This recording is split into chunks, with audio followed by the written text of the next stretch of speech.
Share बाजार एक ऐसा बाजार है जहां कंपनियों के शेयर खरीदे बेचे जा सकते हैं। किसी भी दूसरे बाजार की तरह शेयर बाजार में भी खरीदने और बेचने वाले एक दूसरे से मिलते हैं और मोल भाव करके सौदे पक्के करते हैं। पहले शेयरों को खरीदी बिक्री मौखिक बोलियों से होती थी और खरीदने बेचने वाले मुंह जबानी ही सौदे किए करते थे। लेकिन अब यह सारा लेन देन स्टॉक एक्सचेंज के नेटवर्क से जुड़े कंप्यूटरों के जरिए होता है। इंटरनेट पर भी यह सुविधा मिलती है। आज स्थिति यह है कि खरीदने बेचने वाले एक दूसरे की जान भी नहीं पाते। शेयर बाजार डिमांड और सप्लाई के सिद्धांत पर काम करता है। निवेशक शेयर खरीदते या बेचते हैं और उनकी कीमतें बाजार की स्थिति और कंपनी के दर्शन के आधार पर बदलती रहती हैं। निवेश करने के लिए डिमैट खाता और ट्रेडिंग खाता खोलना होता है। इसके बाद आप किसी भी ब्रोकरेज प्लेटफॉर्म या स्टॉक ब्रोकर की मदद से शेयर खरीद सकते हैं। एक प्रकार से देखें तो यह है पर शेयरों की नीलामी होती है। अगर किसी को बेचना होता है तो सबसे ऊंची बोली लगाने वाले को शेयर बेच दिया जाता है, या अगर शेयर खरीदना चाहता है तो बेचने वालों से यह जो सबसे कम कीमत पे तैयार होता है उसे शेयर खरीद लिया जाता है। शेयर मंडी जैसे बॉम्बे स्टॉक एक्सचेंज या नेशनल स्टॉक एक्सचेंज इस तरह की बोलियां लगाने के लिए ज़रूरी सभी तरह की सुविधाओं मुहैया कराते हैं। सोचिए, एक दिन में करोड़ों शेयरों का आदान प्रदान होता है। कितना मुश्किल हो जाए अगर सभी कारोबारियों को चिल्ला चिल्ला के ही खरीदे और बेचने वालों को ढूंढना हो। अगर ऐसा हो तो शेयर खरीदना और बेचना कामोबेश असंभव हो जाएगा। शेयर मंडियाँ इस काम को सरल और सही ढंग से करने का मूलभूत ढांचा प्रदान करती है। कई प्रकार के नियम, कंप्यूटर की मदद, शेयर ब्रोकर, इंटरनेट के माध्यम से मूलभूत ढांचा दिया जाता है। असल में शेयर बाजार एक बहुत ही सुविधाजनक सब्जी मंडी की ज़्यादा ही कुछ नहीं है।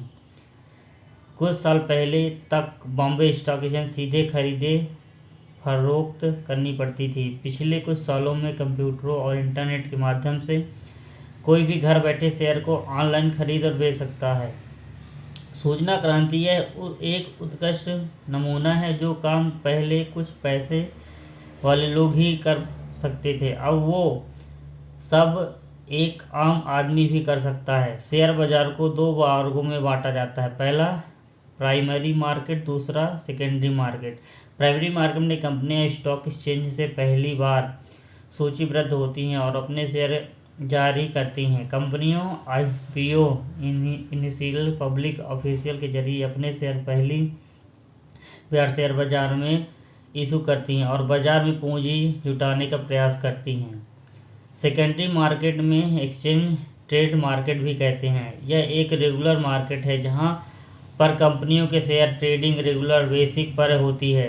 निवेशक शेयर ब्रोकर के माध्यम से स्टॉक एक्सचेंज से अपने ट्रेडिंग ऑर्डर्स को पूरा करते हैं। आजकल सभी शेयर डिप्टी रिटायर्ड होते हैं। शेयरों के अलावा निवेशक भारतीय म्यूचुअल फंड में भी पैसा लगा सकते हैं। आम ग्राहक को किसी डीमैट सर्विस देने वाले बैंक में अपना खाता खोलना पड़ता है। आजकल कई बैंक जैसे आईसीआई, एचडीएफसी, भारतीय स्टेट बैंक, एक्सिस बैंक इत्यादि डीमैट सर्विस देते हैं। इस तरह के खाते की सालाना फीस 500 से 8 तक होती है। शेयर बाजार किसी भी विकसित देश की अर्थव्यवस्था या एक महत्वपूर्ण हिस्सा होते हैं। जिस तरह से किसी देश, गांव या शहर के विकास के लिए सड़कें, रेल यातायात, बिजली, पानी सबसे जरूरी होते हैं, वैसे ही देश के उद्योग के विकास के लिए शेयर बाजार जरूरी है।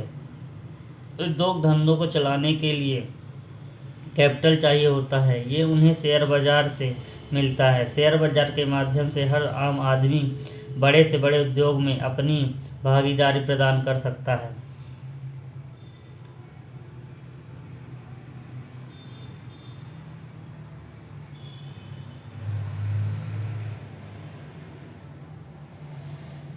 इस तरह की भागीदारी से जो बड़े उद्योगों में होने वाले मुनाफे में बराबर का हिस्सेदार बन सकता है। मान लीजिए अगर किसी भी नागरिक को ये लगता है कि आने वाले समय में रिलायंस या इन्फोसिस की भारी मुनाफा कमाने वाली हो, तो वह इस कंपनी के शेयर खरीद इस मुनाफे भागीदार बन सकता है। और ऐसा करने के लिए तो व्यवस्था चाहिए वो शेयर बाजार प्रदान करता है। एक अच्छा शेयर बाजार इस बात का अध्ययन करता है कि किसी निवेशक को बार बार मौका मिले।